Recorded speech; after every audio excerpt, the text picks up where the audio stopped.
Zoo Today, sponsored by Kroger Food and Drug, your total value leader. General Mills, makers of Cheerios, and the Children's Medical Center of Northwest Ohio.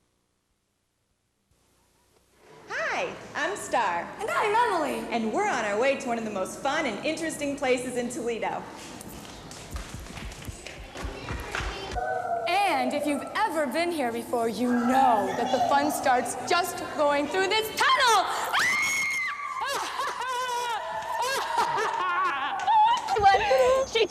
She cheated. Well, we're here outside the Toledo Zoo. Just beyond these walls are some of the most beautiful and unusual animals in the world, with some of the most unique characteristics. So come on and get an up-close look at the zoo from a few angles you've never seen before. Come on, follow us.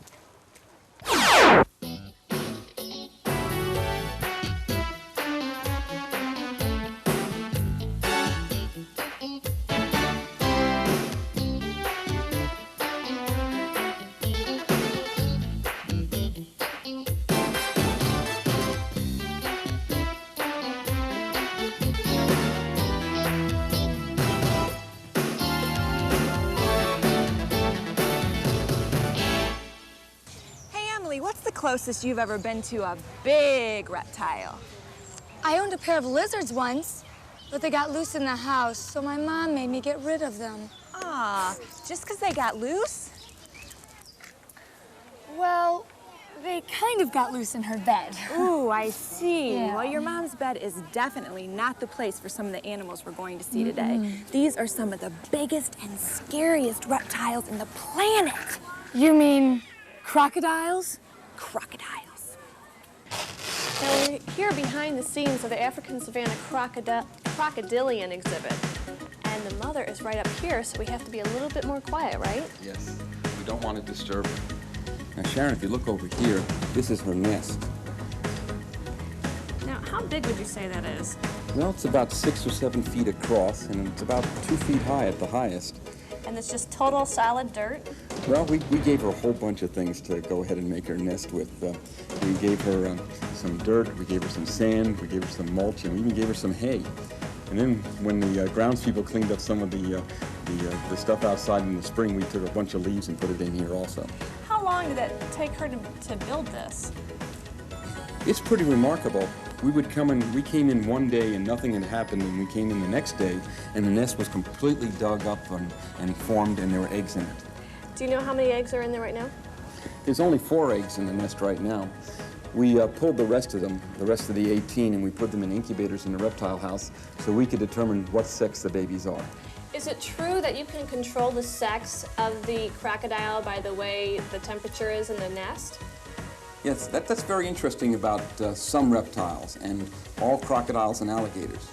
Depending what temperature the egg incubates at makes whether or not you have a boy or a girl. So we can actually decide whether or not we want boy crocodiles or girl crocodiles by just incubating the eggs at different temperatures. Now, Andy, what is this? Where did you get him from? Well, this is one of last year's babies. He was hatched out last year in about the beginning of August. And what is he doing right now? What's that noise he's making? Well, you hear that noise? He's calling his mother. Okay, this is the distress call that baby crocodiles make to call their mother. Okay. And is he dangerous right now? I mean, I see he's got little teeth, but you say he's only about a year old. Are they considered dangerous as soon as they're born? Well, he's actually not particularly dangerous, but he could probably give you a pretty good bite. What is so special about crocodiles, Andy? Well, crocodiles are sort of nature's little submarines. Actually, not so little. If you look at the end of the nose on the crocodile, you see where the nostrils are? They're on the top of the head there, on the top of the nose, so it can go ahead and breathe without sticking very much of its nose out of the water. And also, if you look where the eyes are, they're on the top of the head also. And they have a second eyelid that's sort of clear. It's sort of like a pair of diver's goggles that they can put over their eyes when they go ahead and they swim underwater so they can see underwater. And then in the back of the mouth, they have this big flap of skin that closes their throat off so when they go underwater, they don't fill up with water. How long can they actually stay underwater? Well, probably at least about an hour for a slender-snouted crocodile in warm water. But in some cases, alligators have been known to stay underwater in cold water for days on end. Now, how big is he right now? Oh, he's about 2.5 feet. And how big will he get when he gets full grown? Oh, at least 10 feet, and he's already a real handful. When my friend Brandon got sick, his mom took him to the doctor to get some medicine to make him feel better. And where do you take a 2,000-pound elephant to get his ears checked? Or a giraffe to get its throat checked. And how do you get close enough to a gorilla to see if he's got a fever? And where do you stick the thermometer? Well, the zoo's got a very special place for its sick friends, and it's run by a very special doctor. I'm here at the veterinarian hospital at the Toledo Zoo, and we're in the treatment center. With me is Dr. Tim Riker, the zoo's veterinarian, and his assistant, Dr. Chris. What are we going to do today, doctors? We're going to be examining two birds. Both are from Southeast Asia. One is a rufous-bellied niltava that has an injury to its leg, and that's the first one we'll be working on. And the second bird is a crested wood partridge, also from Southeast Asia, that we're concerned that it may have an infection in its lungs. We've now turned the level of the anesthetic gas down. We keep it at about a higher level until they go to sleep, and then once they're asleep, we can reduce it down. Just to show you, here's its legs, and see how easily the left leg moves. Okay, here's the right leg, and you can see at this joint, it won't bend at all. Also, you can see the swelling that's there at the joint compared to this joint. And then one of the problems is, since it can't use its foot and its leg like on this side like it can on this side, it's starting to get a little bit of a callus, and we're a little concerned there's a little bit of a scab there that it doesn't rub through the skin. So once Dr. Chris is done trimming his nails, you'll take him in to x-ray him? Yes. And then what will happen after do that? an x-ray. We'll then read the x-rays, and determining what we find, if there's infection involved in that joint, then we would put it on some antibiotics to fight the infection. Or if it appears that it's an old injury and that joint is merely frozen, which means it won't move, then we'll just have to keep monitoring the bird's bottom of its foot to make sure that that area where the scab is does not penetrate too deep and cause some problems deeper into the foot. Now, I just saw Dr. Chris trimmed his beak. Why does he do that? The beaks in captivity will tend to overgrow some. It can be related to diet, but also in captivity they just don't use their feet and their beaks like they would in the wild. We bring all the food to them. Also the food, they're not eating a lot of insects, so it probably doesn't wear the beak or the nails down as fast as it would in the wild. This is an x-ray cassette, and the x-ray film is inside of that. Chris, would you get a piece of blank film there so they can just see what the film looks like? And this is just like a regular x-ray machine that is used on humans, right? Yes, it is. You can see some of the difficulties you have with a little bird like this of keeping it under anesthesia and also trying to get the legs in position so we get a good x-ray of it. We'll take the x-ray now. We'll all leave the room except for Chris, who will be going behind the lead shield there.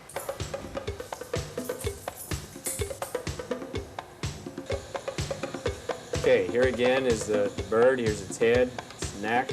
There's the wings.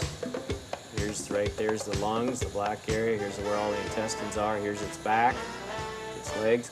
And then this is the right joint that's right there. And here's the left one. What we're finding is that it appears that there was an old injury to the joint. It doesn't look like there's any infection going on, but the injury did cause the joint to freeze or fuse, which means the bird can't move it. And so what we'll be doing now is just probably every month or so, we'll examine the bird, check the bottom of its feet, and make sure that that area where it was rubbing the bottom of the pad of the foot doesn't go deeper into the underlying tissue. Now, Dr. Tim, what kind of bird is this? This is a crested wood partridge. It's similar to our bobwhite quail, and this bird has a problem in its lungs. We're concerned that it may have an infection, so we're going to anesthetize the bird, put it to sleep, draw some blood, and take an x-ray of it. Great. Okay, we'll again put it under the mask here. And this does not hurt them, right? No, it doesn't hurt them. I'm sure they're a little scared, just like we are when we go to a doctor, but this itself doesn't hurt them. And then actually when we take our blood sample, they'll be asleep, so they won't even feel the needle pricking their skin. And again, one of the reasons we have to do this, to do the blood sample, is the birds, you can see, are struggling a lot and they're very flighty, and so we can't restrain them well enough without the gas to get the sample without the risk of injuring them. You can see within a few seconds here it's starting to go down to sleep. And once it relaxes, which it is right now, we'll turn down the level of the gas, which is putting them to sleep. Okay, here you can see the wings a little bit better. Here, this is equivalent to our upper arm. This is equivalent to our lower arm. This would be our elbow right here. And one of the places we draw blood sometimes is this little vein right there. See that red? That's a vein that goes right over the elbow. And this is their wrist. See how different it is? And then you can think of what our wrist looks like. And then these little bones here are like our fingers and this part of our hand that's spreading out. And so they just stretch their hand out, and then the feathers come off of there. So all these wings are similar to our arms. And then we look at the leg on this bird. It's a little easier to see. See again how easy it moves at this joint compared to that niltava. You can see that there's no swelling in either one of these joints. Look how pretty that red legs are. Okay, where we're going to draw the blood is from the neck area. And if birds get sick and go off food, they'll lose as much as 30% of their body weight in 1 to 2 days. So that's an under-indication if they're sick or not, if they've lost a lot of weight. Now this bird weighs 26 grams, which is almost an ounce. Meet Dr. Chris. He has a tortoise with a problem. Dr. Chris, what are we looking at here? Well, what we're looking at is an egg that's actually still inside this tortoise. She normally has 45 eggs, but this year she only had 6, and unfortunately, at least 3 of them were stuck inside her. Since then, we've been giving her hormones and also some calcium injections, and we've gotten 2 of the eggs out, but we still have this 1 egg that's stuck inside her. So today we just took a radiograph to see that it was still there. It's hot in here. Hey, Doug! We're in the steamy tropical areas behind the scenes in the Toledo Zoo's aquarium. And we're looking for Jay Hemdahl, the aquarium's curator, who's going to show us the rare and dangerous electric eel. Let's go find Jay. Jay, why do we have to wear gloves for this procedure? Well, the gloves are made out of rubber, and of course, as their common name implies, electric eels can give off electricity. And without some sort of an insulator, that is something that does not conduct electricity, if you tried to touch an electric eel with your bare hands, you'd get a pretty dangerous shock. So you're telling me that this is dangerous, what we're about to do? Could be. And I've never done this before, Jay. Well, I've done it once before, so we'll see how it goes. Okay. I hope we know what we're doing. Hey, what I'm going to try to do is capture the electric eel in a net. You notice that the net has a wooden handle. That's an added security feature because wood does not conduct electricity. And why are we catching him? What are we going to do? Well, this eel has a minor skin infection, and our veterinarians have prepared 2 syringes of antibiotics, which I'm going to attempt to inject into the eel, and we'll put the eel back in the tank. Okay. Okay? Let's try it.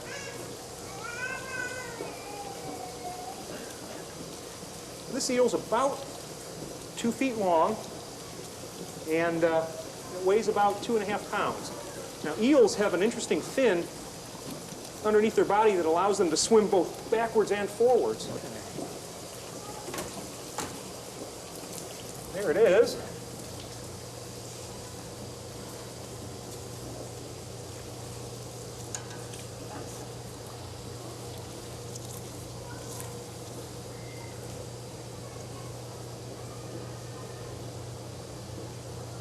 Oh, his skin looks like it's tough. It's very tough. Snap. We have a second injection. 2 shots. And it just kind of goes in under the skin, the shots? Right into the muscle. Now, the muscle is what the electric eel uses to generate its electricity. Even your muscles have electrical charges in them, but they're just very weak. Electric eel has special amplification of those electrical charges in the muscle, and that allows the animal to send out voltages as high as 400 or 500 volts. Wow.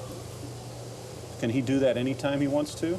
Just make electricity? Yes, but think of it like a battery, and after a number of discharges, he runs out of electricity, and it takes a day or so for him to recharge his batteries, so to speak. Is he making electricity right now while he's sitting here? Like, is I don't he know mad? if you could see his body was sort of quivering a little bit. That's him sending out jolts of electricity. If we had an electrical meter on this, we'd probably measure 300 or 400 volts right now.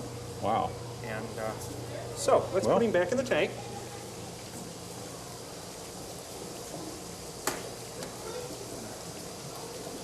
Just allow him to swim right out of the net.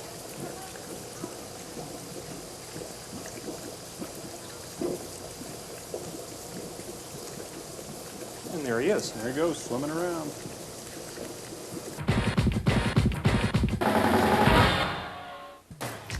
Almost everyone knows that the rhinoceros is one of the biggest and strongest animals in the world, but I'll bet you didn't know that the fierce-looking rhino is actually a shy and gentle giant who only shows his aggressive side as an act of self-defense. Because of their weak eyes and poor eyesight, rhinos in the wild are very dependent on their keen sense of smell for protection and finding food.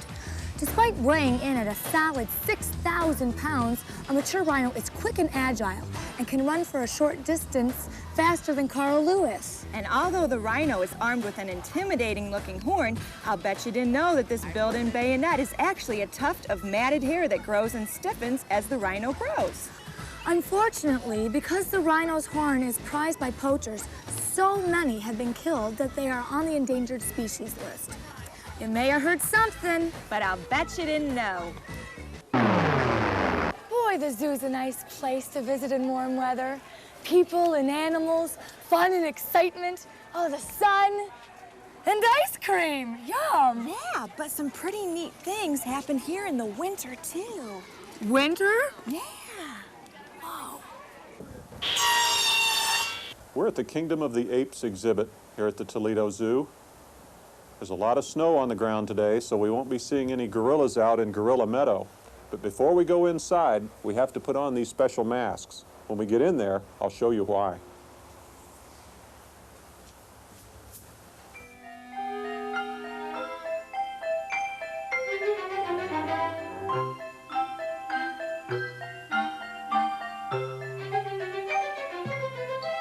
This is Kalili, a baby gorilla. Isn't she cute? She was born last winter right here at the zoo. To wear these masks in here. We don't always wear masks in gorilla holding. No, but little babies, of course, we don't want them to get sick. And when they're first born, they have a lot of their mother's resistance and antibodies. But as they get older, and of course they're being bottle fed, then those resistance wears off. And then they're very susceptible. And gorillas in general are susceptible to all human diseases. Colds and the flu, they can even get chicken pox and mumps and all of those kinds of diseases. So we need to be real careful around them. So if I came in here and I had a cold, Kalili might catch my cold. What are you feeding Kalili? She's eating regular human formula that you would feed a human baby. This is with iron in it, so she's getting all the nutrients that a human baby would get. Shar, how much does Kalili weigh now, approximately? Well, we weigh her every morning, and this morning she weighed 4 pounds, 10 ounces. 4 pounds? She weighed 3 pounds, 6 ounces at birth, so she's gained over a pound. So she's pretty tiny when she's born. A human baby would weigh 6 to 10 pounds, I suppose, correct. for normal. Usually gorilla babies weigh somewhere around 3, 4 pounds. She was pretty small for even a gorilla baby. Generally, they weigh about 4 pounds. And how much when she's full grown? When she's a full-grown female, she'll weigh somewhere around 200 pounds. Wow, so quite a difference.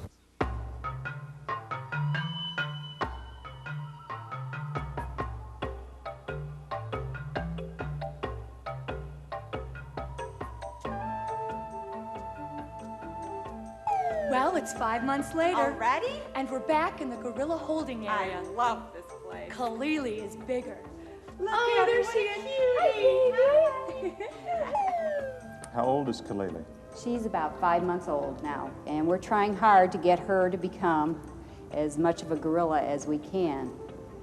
That's why we're in this cage here with all her toys, so that she can get used to being in an area she eventually will be living in, and in the straw, so that she can be like the other gorillas. Primarily, she's still on formula, a human formula that you would give a regular baby. She started on some baby cereal also, and we're letting her get her teeth, because she does have quite a few teeth, into some greens and some vegetables and some monkey biscuits, so that she can get used to eating the things a gorilla would eat and make use of her teeth.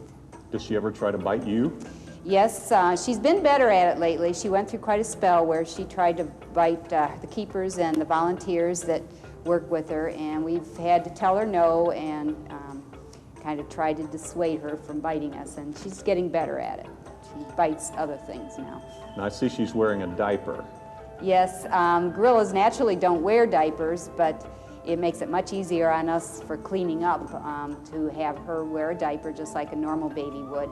There will come a point, though, where she'll learn how to take the diaper off, and that'll be the end of the diapers. What are these toys that are in the cage? These aren't gorilla toys. These look like human baby toys. Some of these are human baby toys. Some of these are rather gorilla-proof, though.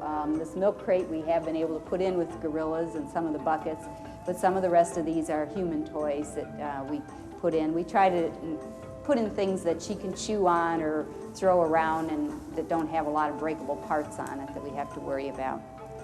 Shar, this looks like a pretty neat job you have here. Is this what you do all day? And sit No, in the cage? no. And what else do you do, Shar? My job is more to take care of the adult gorillas, to prepare their food and to feed them and to clean up their exhibits that they're in and move them about and take care of their daily needs, whatever they may be.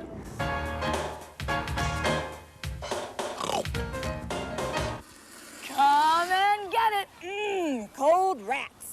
But these crocodiles don't seem to mind. In the wild, crocs eat many small animals like birds and mammals, which they swallow whole. Do you have any gray poupon? Occasionally, crocs will attack larger animals and people. A croc can twist a large animal to pieces by seizing it in its jaws and rapidly spinning in the water. But here in the zoo, they eat rats, mice, and sometimes rabbits fed to them by the zookeepers.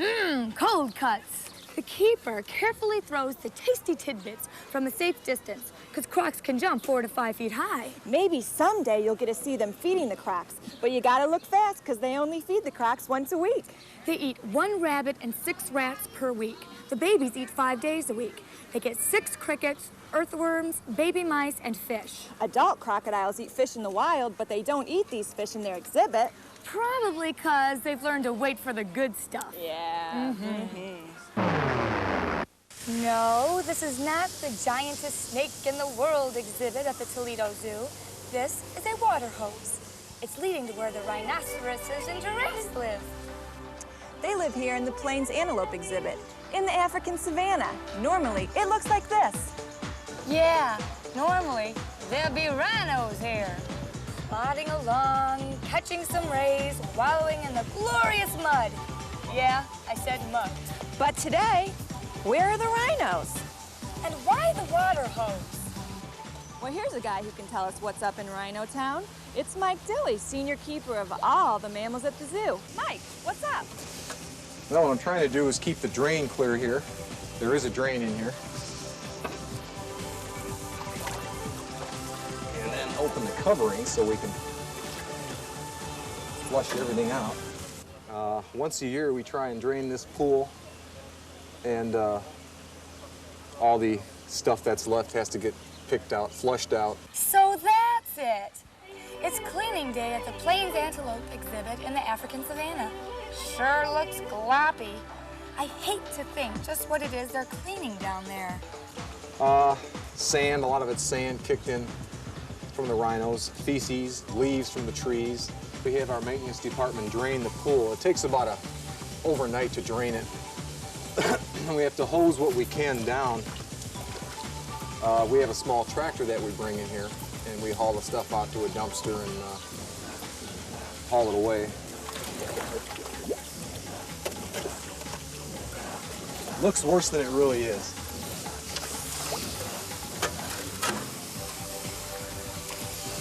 Unless you got a hole in your boot.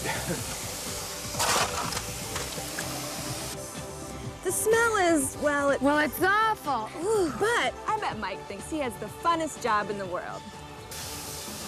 I guess it all depends what you consider fun. It's not bad, really. You get to work outside, fresh air, sometimes fresh air. Once we get this clean, it'll be fresh again. I think the zoo visitors have almost as much fun watching the cleanup as they do watching the real animals.